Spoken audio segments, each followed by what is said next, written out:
Samba waxee Ousmane wax day mel na ñaari dossiers yu bokkul. En fait c'est un seul et unique dossier c'est que man dama jàpp ni que dès le départ les actes qui devaient être posés dans cette affaire ci camp yëpp ces actes n'ont pas été posés à temps opportun benn bi mooy monsieur Sène Jean-Michel Sène la sant bi muy egsi au niveau de l'ASER à la tête de l'ASER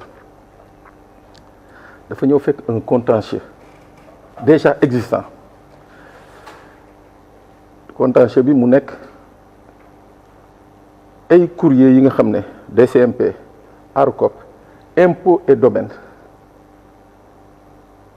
ñoo bindoon tontu ki nga xam ne mooy le gérant de AEPO Espagne xamal ko ne ko courrier yu ñu bind par rapport à des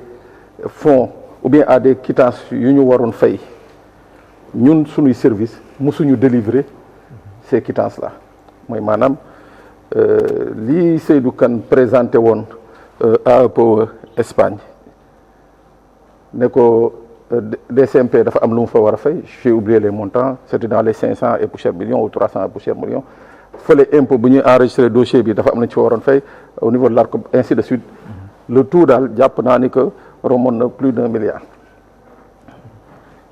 waaw nga egsi on te nomme DG nga fekk fa loolu moi je crois que la prudence aurait été d'abord ñu jéem a régler ce problème là mooy comment se fait-il que AEPO Espagne ak AEPO Sénégal contentieux bi ni mel am fa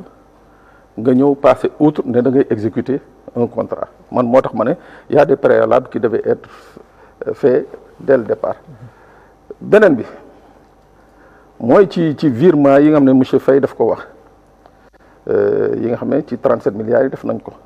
mais virement yooyu effectivement c'est effectif soo xoolee li documents yi honorable député Thierno Alassane Sall présenté il y a des virements yi nga xam ne dem na ci pays yi bëri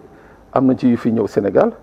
et si je me trompe pas am na ci benn virement bi nga xam ne tamit ñëw na ci AEPO Sénégal mais il faudrait qu'on explique aux Sénégalais moi personnellement pourquoi AEPO Sénégal mën a accepter ce virement là ci jamono yooyu bu doon xam na ni que y a quelque chose de louche dans ces décaissements là mais li leer ba leer mooy que y a eu un virement au profit de AEPO Sénégal léegi nag lii monsieur Faye wax dama ci d'accord c'est-à-dire que ARCOP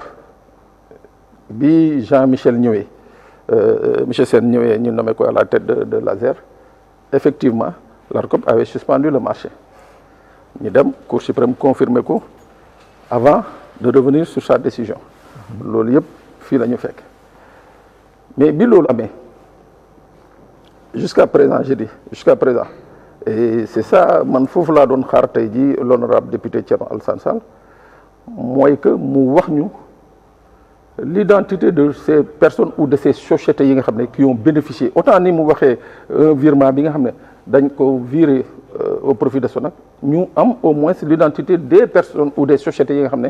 au Togo en Égypte et consorts qui ont bénéficié de ces financements li leer ba leer je suis pas banquier monsieur est banquier mais xam naa ni que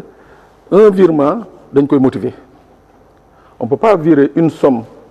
à Pape Moussa sans pour autant motiver les raisons pour lesquelles ñu ko koy virer su ma juumee vous me corrigez donc moi j'aurais bien aimé étant sénégalais ma xam entité yooyu nga xam ne ñoo bénéficier de ces virements et les raisons pour lesquelles cet argent a été viré à leur profit fu may géexalee mooy dama d'accord ni que le franc dërëmu Sénégal quel qu'il soit fu mu dugg dañ ko war a leeral et moi mon problème je parle même pas de l'ASER mais de ce gouvernement bi nga xam ne dañu ñëw woote jub-jubal jubanti man dama jàpp ni que dañu war a faire en sorte que ce dossier là ñu leeral ko une bonne fois pour toutes c'est-à-dire s'il y a des suspicions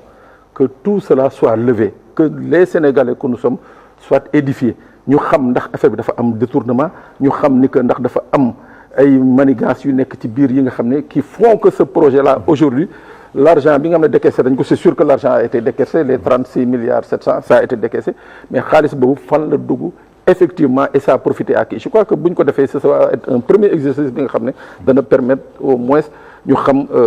ce qu'il en est de cette affaire Azer là. Pa Moussa, sur ce qui se passe ces 2 jours-là, hier avec Bachir Fofana son livre ak yi nga xamante moom mooy les révélations yi mu si def tey le député président de parti Ousmane qu'on s'appelle encore Thierno Alassane Sall toujours sur cette affaire-là qui aujourd'hui sax brandit des relevés bancaires avec des